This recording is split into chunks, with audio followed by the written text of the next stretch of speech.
Kasunod naman ng kontrobersya na kinasasangkutan ngayon ni Ricardo Cepeda to the rescue naman sa kanyang asawa niyang si Marina Benipayo. Nakakulong pa rin ngayon ng aktor dahil sa kasong syndicated estafa. Pero giniit ni Marina na inosente si Ricardo at wala siya kahit na anong pinirmahan sa kumpanya. Ayan. Yes, napanood ko nga dyan yung appeal nito ni Marina Benipayo. Dating beauty queen ito eh. At nag-aarti-artista rin, di ba? Siya yung asawa ngayon ni Ricardo Cepeda. Na, sabi nga niya, napakasimple lang ang buhay nila. Hindi sila nabubuhay sa marangya. Hindi magagawa ni Ricardo ito. At napanood ko din yung interview ni Ricardo talaga na sinasabi niya talaga, Kuya Roldan, na kahit hanapin nila yung pangalan niya dun sa mga owners ng nasabing kumpanya, ay wala.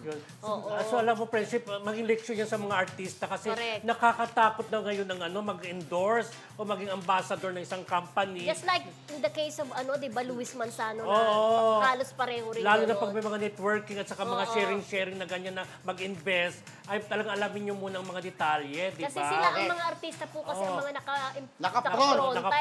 So yung mga magdedemanda, hindi nila alam yung mga may-ari, sila talaga ang aabulin, So, di ba? kasi kaya nga na-issuean siya ng warrant of arrest kasi siya nga yung ambassador itong kumpanya na dinimanda, di ba? Correct. Kumbaga siya, pero wala siyang kinalalaman. Ako, Di umano, Di umano, na ako lamang ay ambassador nito. Ayon na rin sa kanyang stepson na si Joshua Sequeira, di ba? So, bukas pa rin yung mga nagre-reklamo kasi isang side yung narinig natin pero yung mga nagdemanda, hindi natin alam kung magkano nga bang Nakuha sa kanila.